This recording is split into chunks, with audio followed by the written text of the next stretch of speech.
ETF index mutual funds నేర్చుకుని stock మార్కెట్లో రాణించాలనుకుంటున్నారా? వెంటనే ఈ నెంబర్కి కాల్ చేయండి. Hello guys, welcome back to our channel. ఈరోజు మనతో ఉన్నారు స్టాక్ మార్కెట్ అనలిస్ట్ సుందరరామరెడ్డి గారు. ఈ రోజు ఎపిసోడ్లో heavy weight stocks, blue chip companies వాటి యొక్క పర్ఫార్మెన్స్ గురించి మాట్లాడుకుందాం. నమస్కారం సార్. నమస్తే సార్, ఈ బ్లూ చిప్ కంపెనీస్ కానీ ఈ బడా కంపెనీస్ ఏవైతే ఉన్నాయో వీటి సిఏజర్ ఒక 10 yearsకి చూసుకున్నట్లయితే నిఫ్టీ 50 ఇచ్చిన అవుట్కమ్ కన్నా కూడా చాలా తక్కువ ఉన్నాయి. ఎందుకు ఇంత పెద్ద కంపెనీస్ అయ్యి ఉండి వాటికి అంత ప్రొడక్టివిటీ ఉండి కూడా ఆ రిటర్న్స్ చూస్తే అంత తక్కువ ఉండడానికి గల కారణాలు ఏమై ఉంటాయి అంటారు? నిఫ్టీలో అన్ని స్టాక్స్ కాదండి. అంటే ఎనీ పాయింట్ ఆఫ్ టైంలో ఒక సెక్టర్లో కొన్ని అండర్ పర్ఫామ్ చేస్తుంటే కొన్ని ఓవర్ పర్ఫామ్ చేస్తూ ఉంటాయి అనమాట. అది మామూలు విషయం. వాటన్నిటిని రెండింటిని బ్యాలెన్స్ చేసుకుంటూ ఇండెక్స్లు ముందుకు పోతూ ఉంటాయి. ఎగ్జాంపుల్ లాస్ట్ 10 years మనం చూసాం అనుకోండి, నిఫ్టీ యావరేజ్ రిటర్న్స్ 12.5% ఇచ్చింది. అంటే ఆల్మోస్ట్ 12.5% చొప్పున ఇచ్చింది. కొన్ని స్టాక్స్ అయితే అంటే ఆల్మోస్ట్ ఒక 15 స్టాక్స్ లెస్ దెన్ 12.5 వచ్చింది.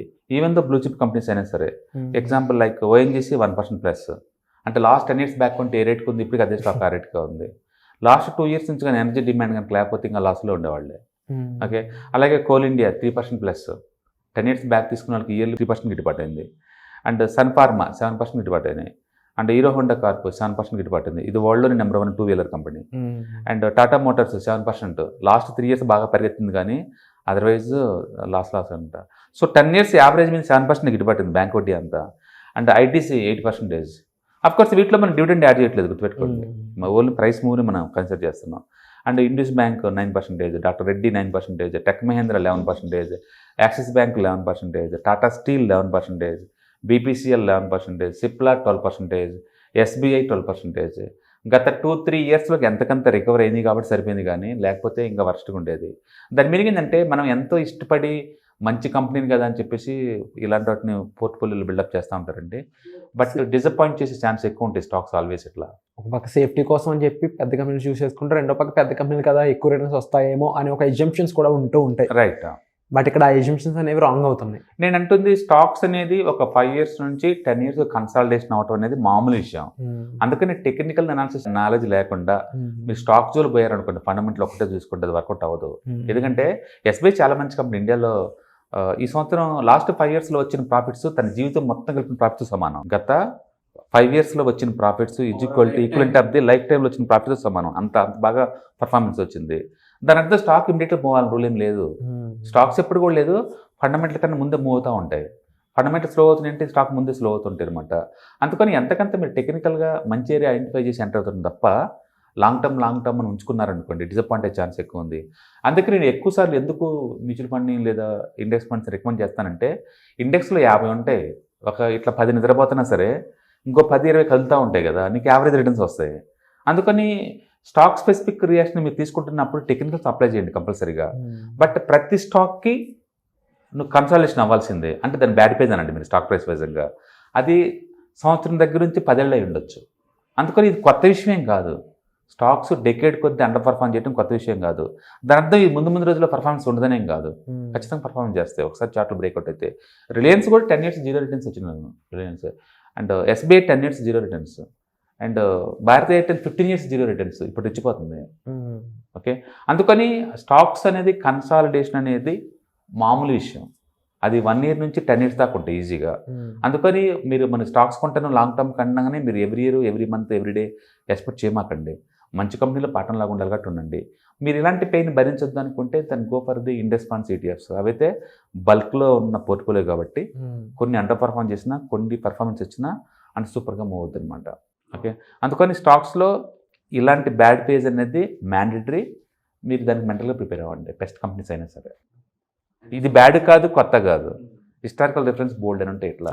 అందుకని చార్టిస్టులు ఏం చేస్తారంటే ఇట్లా ఒక డెకేడ్ నిద్రపోయిన వాటిని ఒక 5 years, at least 1 year, at least 1 month అవి ఆగి బయలుదేరినప్పుడు పట్టుకుంటారు వాటిని. అందుకే దాన్ని టెండర్ ఫాలోయింగ్ అంటాం మేము వాటిని. అంటే ఈ టెండర్ ఫాలోయింగ్ కానీ లేకపోతే ఈ ప్యాటర్న్ ఫిగర్ అవుట్ చేస్తున్నప్పుడు అంటే కొన్ని మీరు ఒకసారి చెప్తారు హిస్టారికల్ డేటాస్ని బట్టి కూడా హౌ ఇట్ వర్క్స్ అనేది చూడాలి, చాలా ఇంపార్టెంట్ అనేది. So and again fundamental analysis అయి ఉండొచ్చు. బట్ వీటన్నిటిని కంపేర్ చేసినప్పుడు టెక్నికల్ అనాలిసిస్ మాత్రమే మోర్ ఎందుకంటే రైట్ టైంలో ఎంట్రీ ఎప్పుడు కూడా టెక్నికల్ దాన్ని ఫిక్స్ చేసుకుంటావు. ఫండమెంటల్ కంపల్సరీగా ఉండాలి. ఏ స్టాక్ కూడా వ్యాక్యూమ్లో పనిచేయవు, ఫండమెంటల్స్ లేకుండా పనిచేయవు. ఫండమెంటల్స్తో పాటు టెక్నికల్స్ కూడా ఉంటే రైట్ ప్లేస్లో మనం ఎంటర్ అవ్వచ్చు. లేదంటే ఏంటంటే 5-6 సంవత్సరాలు స్టక్ అయ్యాల్సి వచ్చింది. అంత పేషెన్స్ ఎవరికి ఉండదు. అంటే పబ్లిక్ ఏంటంటే వాటిని ఒక కన్జ్యూమర్లా థింక్ చేస్తున్నారు. ఇప్పుడు ఎస్బీఐ అనుకోండి, మంచి కంపెనీ అనుకుంటాం. వాళ్ళు మ్యూచువల్ ఫండ్ లాంచ్ చేస్తే అవి కూడా మంచి అనుకుంటాం. ఇన్సూరెన్స్ లాంచ్ చేస్తే అవి కూడా మంచి అనుకుంటాం. జస్ట్ యాజ్ ఏ కన్జ్యూమర్లా థింక్ చేస్తున్నారు, యాజ్ ఏ ఇన్వెస్టర్లా థింక్ చేయలేకపోతున్నారు. ఇన్వెస్ట్ అంటే ఏంటి? కంపారిజన్ చేయటం, బెస్ట్ వాటికి పిక్ చేసుకుంటూ పోవటం, ముందు రోజుల్లో మాడిఫికేషన్ చేసుకుంటూ పోవటం, ఇవన్నీ ఉంటాయి. వాళ్ళు అవి చేయకుండా మంచి రిలయన్స్ మంచిదే కదా అంతే స్టక్ అయ్యే లోపల ఉన్నాం అనుకోండి, 10 years జీరో వస్తుంది. ఇంకో నెక్స్ట్ 10 years కూడా రావచ్చు కూడా. దాని అర్థం పర్మనెంట్ జీరో అని కాదు. సేల్స్ పెరిగే కొద్దీ అది ఇండైరెక్ట్ కానీ డైరెక్ట్ కానీ స్టాక్ ప్రైస్లో రిఫ్లెక్ట్ అవుతూ ఉంటాయి. బట్ ఇమ్మీడియట్లీగా అవ్వాల్సిన అవసరం లేదు. స్టాక్ ప్రైస్ ఎప్పుడు కూడా ఫండమెంటల్ కంటే ముందే రిఫ్లెక్ట్ అవుతాయండి. అందుకని ఏదైనా స్టాక్ బయలుదేరుతుందంటే దానికి రీజన్ ఉంటుంది. ఆ రీజన్ అర్థం కావడానికి 6 నెలల నుంచి 1 year పట్టింది మనకి. ఎందుకంటే ఇన్సైడర్స్కి ముందే తెలుసు మార్కెట్ ఎన్విరాన్మెంట్ వాళ్ళకి. వాళ్ళు ఏంటంటే కాంపిటీషన్ తగ్గినా అండ్ రా మెటీరియల్ కాస్ట్ తగ్గినా ఇంకా బిజినెస్ ఎన్విరాన్మెంట్ ఎలా ఉందో ఇన్సైడర్కి అర్థమైంది. వాడే స్టాక్స్ కొంటే బీయింగ్ చేస్తాడు. వాడు కొంటే బీయింగ్ చేసాడంటే ఏదో జరగబోతుందని అర్థం. రిజల్ట్స్ అనేది ఆఫ్టర్ 3 months తర్వాత కదా డిక్లేర్ అయ్యేది, అప్పటికే అది మూవ్ అవుతుంది ఇంకా. అందుకని స్టాక్స్ ఎప్పుడు కూడా ఫండమెంటల్స్తో కంపేర్ చేసుకున్నప్పుడు ముందే మూవ్ అవుతుంటాయి. కాబట్టి మీకు ఎంతకంత టెక్నికల్స్ ఉండాలి స్టాక్స్ని పిక్ చేద్దాం అనుకుంటే. అండ్ మోర్ ఓవర్ అవి నిరంతరం స్టేటస్ మారుతూ ఉంటాయి. స్టార్టప్, గ్రోత్, మెచ్యూరిటీ ఇవన్నీ. యాక్చువల్గా పీటర్ లించ్ ప్రకారం ఏంటంటే స్టాక్స్ మొత్తం 6 ways క్లాసిఫై చేస్తారు వాళ్ళు. Fast growers, slow growers, stalwarts and local asset play, local brands అంటారు, టర్న్ అరౌండ్స్. ఇట్లా కంపెనీస్ మొత్తాన్ని ఆయన 6గా మారుస్తారు అనమాట, డివిడెండ్ గివర్స్ ఇట్లా. అండ్ ఏ స్టేజ్లో ఉన్న కంపెనీ ఇంకో స్టేజ్కి మనం కంపేర్ చేయలేము.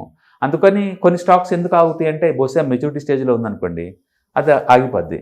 మళ్ళీ ఎప్పుడైతే ఇన్నోవేషన్ స్టార్ట్ అయ్యి కొత్త ప్రొడక్ట్ లాంచ్ చేసుకుంటున్నారో మళ్ళీ సేల్స్ పెరుగుతుంది కాబట్టి మళ్ళీ స్టాక్ పరిగెత్తే ఛాన్స్ ఉంది. ఇది ఒక ప్యాటర్న్ రన్ అవుతూనే ఉంటుంది. అందుకే వాటిని మనం కన్సాలిడేషన్ అంటాం. కన్సాలిడేషన్ బ్రేక్అవుట్స్ని మనం ప్యాటర్న్ బ్రేక్అవుట్ అంటాం. అది రకరకాల షేప్లో కనపడచ్చు కన్సాలిడేషన్ అనేది. అందుకని trending, non trending, it's mandatory. 2 stages. Non trending అంటే ఇలా ఆగిపోవటం. దాని అర్థం అది బ్యాడ్ కంపెనీ అని కాదు.